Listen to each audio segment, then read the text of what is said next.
Get RFK.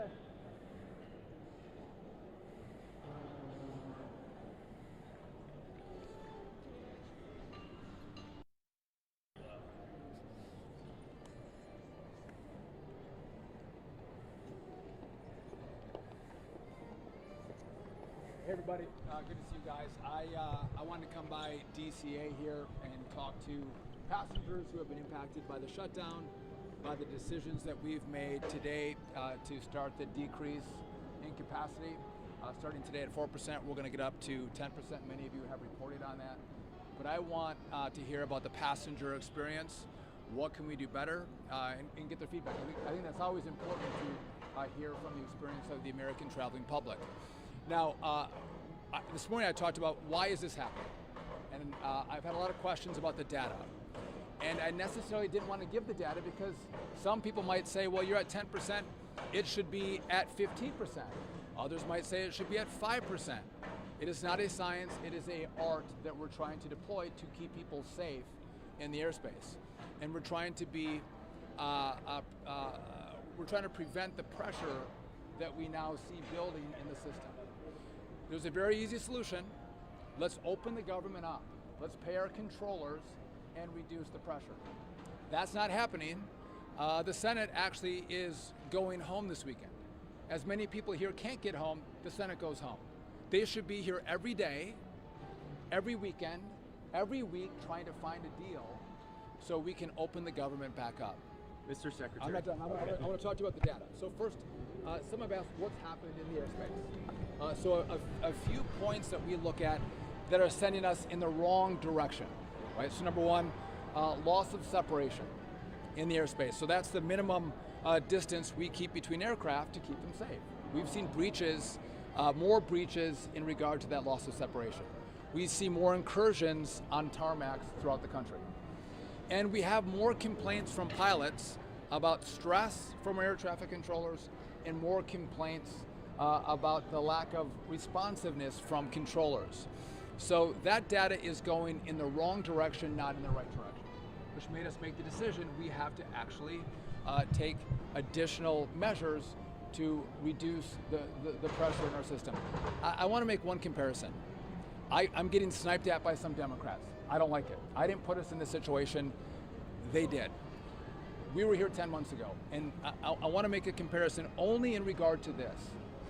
The FAA didn't look at the data to say there were near misses in this airspace between helicopters and fixed wing aircraft. They didn't see the data. We learned from that. So now I'm looking at the data and seeing pressure, and we're going to take action. The safety team at the FAA reviewed that data.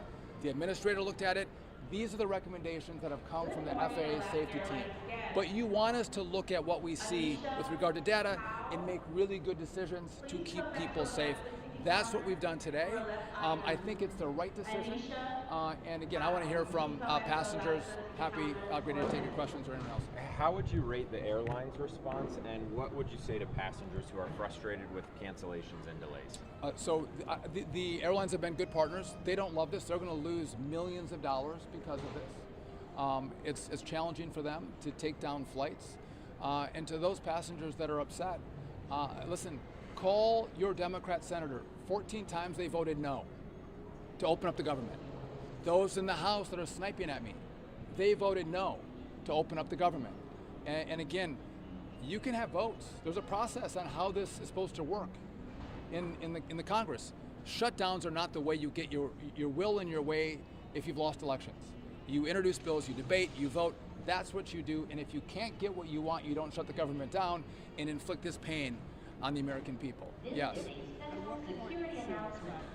Please maintain control of your personal belongings at all times. Unattended baggage. So international flights are not going to be impacted, and there's a reason for that. I appreciate the question.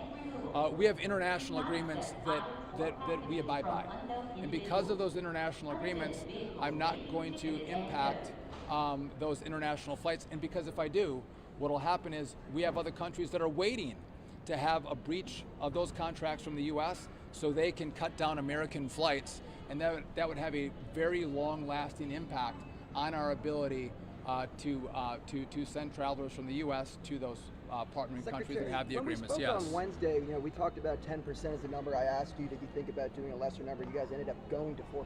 If 4% doesn't work today, could you increase it even more than 1% daily? Could go up more? That's a great question. So we had talked about 10%. Yep. As I reviewed that with the safety team at the FAA, they said the safest way to do this is to get to 10%, to do a step approach, and do it. We're doing it 4%, and then as you see, 4 days later we do 2 days later we do another 2, and then 2 days after that we're at 10%. They thought, from the safety team and the administrator, that was the best way to do this and the safest way to do this, which is why that's what we rolled out. Secretary, can you clarify if it's 10% across all flights across America or 10% impact on the 40 airports that you have? It's the 40 airports. Okay. So we're doing 10% on the 40 airports. That's where we saw the most pressure.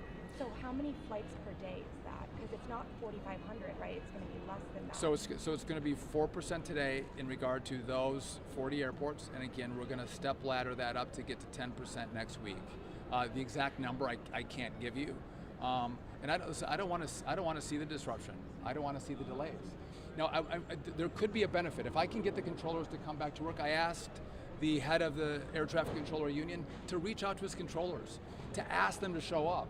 It is their jobs. If they start coming to work, we may have the same experience we had in Newark. We had delays and cancellations in Newark in the early summer. We reduced the capacity, and then the flights were on time, right? We had less cancellations, less delays. It was the most on-time months we had in Newark ever. So that could be an outcome of what we're doing, and we'll see probably more people on less flights, which means less pressure on control. Sir, have you spoken to the president today? Any expectation he has in the middle of this tense situation across the country? So I haven't talked to the president today, but I've talked to the president. I've talked to the White House.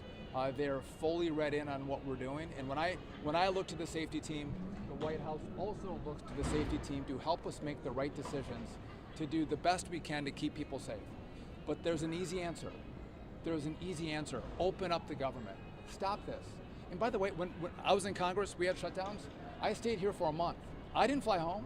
I sat in my office, working on deals, working on solutions. Why are senators going home? If you can vote 14 times to keep the government shut down and create this gridlock in our airports, and you're going to go home, they should sit here. Like Americans sit in airports, they should sit in their offices. They should sit in the Senate and figure out how they're going to come up with a deal to open this back up and not use the American people as leverage. You had a question? Can you talk about the morale of the air traffic controllers right now? Obviously,